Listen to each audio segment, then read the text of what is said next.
Maintenant, je vous propose qu'on parte direction la mer, à Rennes, sur un autre type d'actif. On était sur des logements, maintenant on passe sur un établissement scolaire, puisque c'est le lycée de Bréquigny qui est à Rennes, qui accueille 3500 élèves. C'est le plus grand lycée de Bretagne, qui date de 1958.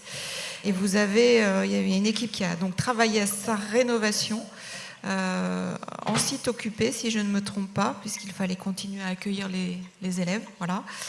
Et ce projet donc, du lycée de Bréquigny a été lauréat du Grand Prix Rénovation durable pour le niveau France, avec une mention internationale pour l'édition des Green Solution Awards 2020-2021. Et donc j'accueille Xavier Davy, chef de projet innovation chez GIS, Jérôme Denoy, directeur de projet Anthracite Architecture. Le lycée de Bréquigny, pardon, c'est un concours qui a été organisé en 2017 par la région Bretagne.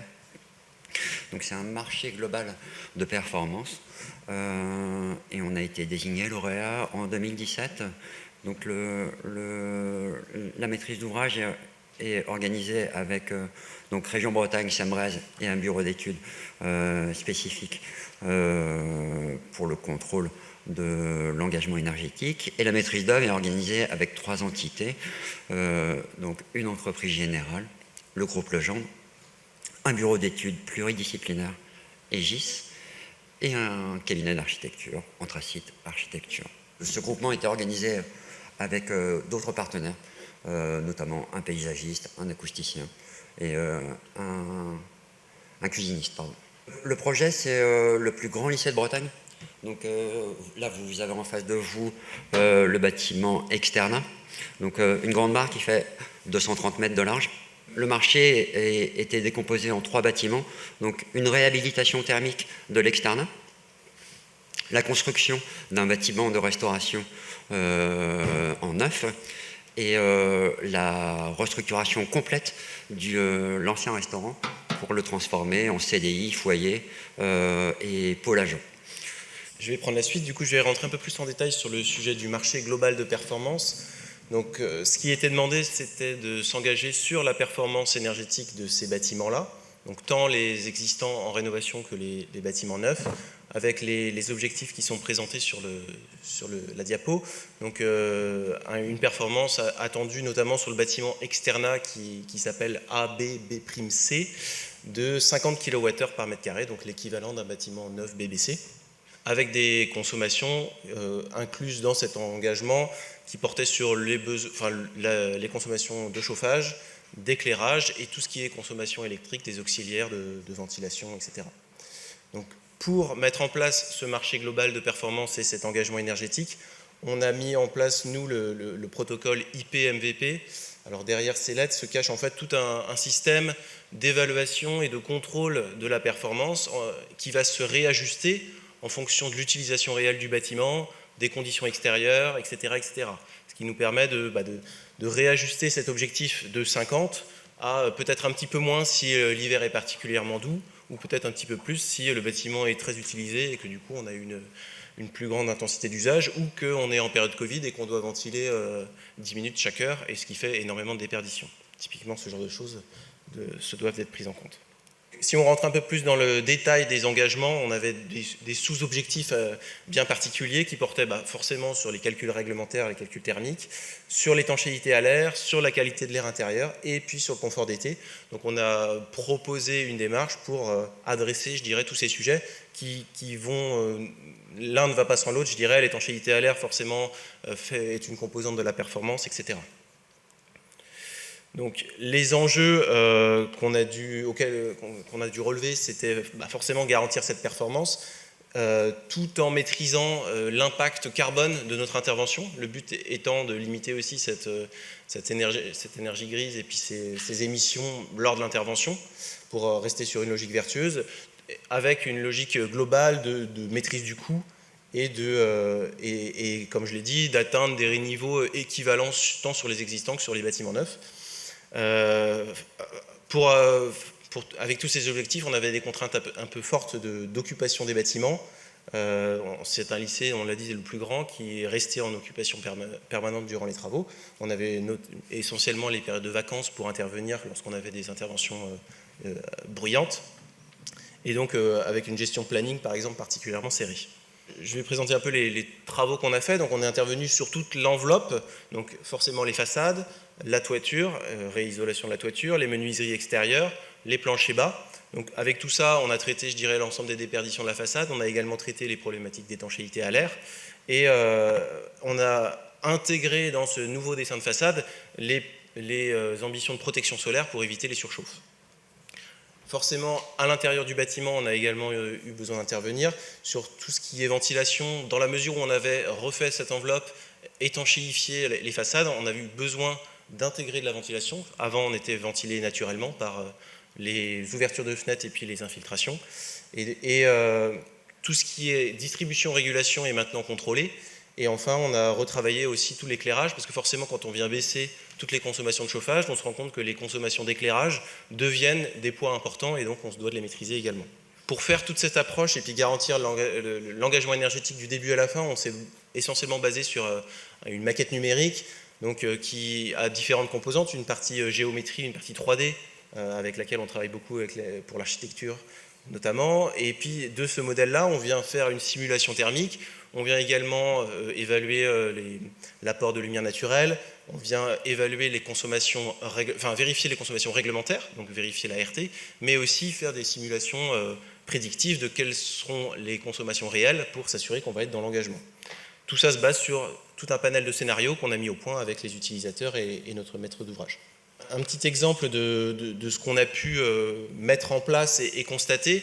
Ce que vous voyez à l'écran, là, c'est des consommations. Donc, chaque barre correspond à une journée répartie entre de l'éclairage en noir, le chauffage en vert et puis les auxiliaires de ventilation, donc tout ce qui est, et de régulation, donc tout ce qui est moteur de ventilation, etc. Ce qu'on voit aussi, le trait bleu qu'on voit, c'est l'approche théorique. Donc, qu'est-ce qu'on imaginait, nous, quand on a fait nos calculs? Et on voit qu'il y a des écarts, notamment sur les week-ends. En fait, on se rend compte qu'il y a eu des problèmes de régulation, etc. Et donc, grâce à cette instrumentation qu'on a mis en place, on peut les détecter et on peut donc améliorer la performance au-delà juste de l'intervention de nos travaux. On le fait dans la continuité en venant mettre en place des actions correctives. Un autre exemple que je peux vous évoquer, au niveau du bâtiment restauration, on a pu constater qu'il y avait de fortes surconsommations par rapport à ce qu'on avait prévu au niveau des équipements de cuisine. Et donc, via tout le monitoring du bâtiment, on a pu détecter que ça venait essentiellement des appareils de cuisson. Et ensuite, on est donc allé voir les équipes des cuisines qui nous ont expliqué comment ils travaillaient. Et en fait, on s'est rendu compte assez vite que, bien souvent, à la fois par habitude et puis par praticité, en arrivant le matin, ils allumaient leur four et leurs appareils dès le début pour que ça chauffe tranquillement et qu'ensuite, à partir de 10h, ce soit opérationnel. Ça, c'est des choses qu'on n'avait pas forcément appréhendées dans nos scénarios. Et du coup, en travaillant avec eux, on a pu expliquer et puis voir ensemble pour trouver des bonnes pratiques pour réduire un peu ces impacts qui devenaient assez importants. Ce qui est intéressant de dire aussi, c'est que ces ambitions-là viennent aussi en confrontation avec d'autres ambitions. Typiquement, pourquoi aussi ils mettaient en chauffe leurs appareils longtemps à l'avance? C'est aussi parce que, d'un point de vue ambition sur les menus dans le restaurant, ben, il y avait une volonté de faire des plats qualitatifs, etc., qui peuvent nécessiter de mijoter, etc., et donc pas être réchauffés au dernier moment. Donc on se rend compte en allant vraiment fouiller dans les usages qu'on peut avoir des dépenses énergétiques difficilement appréhendables à l'avance. Donc voilà ce qu'on obtient après commissionnement.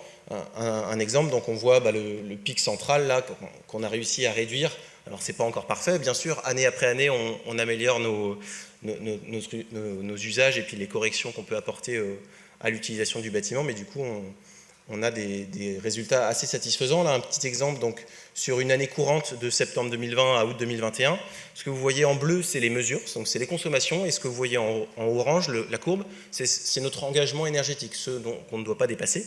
Donc on voit qu'on est dans les clous. On atteint une moyenne annuelle de 41,7 kWh pour un objectif à 50, donc on est même relativement en dessous. Et puis à côté, je vous ai mis le détail. Donc on voit on a des écarts différents suivant les différents postes. On voit qu'en éclairage, notamment, on dépasse un peu par rapport aux prédictions. Il faut garder en tête que l'éclairage par rapport au chauffage, il vaut quand même mieux ne pas dépasser sur le chauffage que sur l'éclairage. Donc Donc voilà, dans l'ensemble, en tout cas, on est satisfait de cette performance. Autre point très important, j'en ai un petit peu parlé, la sensibilisation des utilisateurs. On s'est fait aider lors du développement du projet par un bureau d'études spécifique qui était sociologue, qui a, pendant les travaux, mené différentes actions. Donc il y a eu une présentation de tous les acteurs du projet. Alors d'une part, ça avait du sens parce qu'on était tous là pour faire un bâtiment avec un engagement énergétique important, et ça avait du sens où on s'adressait à des lycéens, donc avec un désir, un désir professionnel qui n'était pas encore totalement concrétisé. Et puis on a eu d'autres petits ateliers où on a eu des animations, ils ont mis en place des vélos qui permettaient de voir combien on pouvait générer en termes d'électricité sur un temps donné. Il y a eu différents ateliers pour essayer de sensibiliser notamment les lycéens sur ce qu'on faisait dans leur lycée. On est particulièrement fiers de la réussite tant sur l'aspect maîtrise du coût que sur l'aspect performantiel. On a vraiment réussi à faire ce qu'on avait promis qu'on allait faire, et en plus via une intervention assez vertueuse, que ce soit en termes d'utilisation de biosourcés et de faibles nuisances chantier, etc. Un petit zoom sur ce qui s'est passé la semaine dernière. Vous n'êtes pas sans savoir qu'on a eu un peu chaud. Alors en Bretagne peut-être un peu moins qu'ici, mais quand même, j'ai récupéré les données qu'on a pu mesurer. Donc on ne le voit pas forcément très bien à l'écran, mais en gros on est monté à 36, 38 à l'extérieur, et ce qu'on voit, c'est que dans les salles, on est sur des températures qui oscillent entre 24,5 et 26 degrés à peu près. Autre exemple, alors là c'est dans une salle, vraiment la mesure précise. Ce qu'on peut constater, c'est que sur une salle qui est façade sud, occupée de 14h à 18h, donc pendant 4 heures sans interruption, avec une température extérieure à 32 degrés, on a eu un très léger dépassement à 28,5 par rapport à l'objectif, mais on est tout à fait dans les clous avec notre objectif qui est que de 3% au-dessus de 28 degrés, sachant que le scénario 32 degrés en occupation est quand même plutôt rare dans nos hypothèses. C'est quand même un lycée donc qui est a priori inoccupé pendant les fortes chaleurs. Le bâtiment AB'-C, donc c'est l'externat. Donc il y a une partie externat, donc c'est le grand bâtiment de 230 mètres de long. Au premier plan, vous avez l'administration, et puis il y a des salles de classe il y a une salle des professeurs et des salles un peu spécifiques à côté.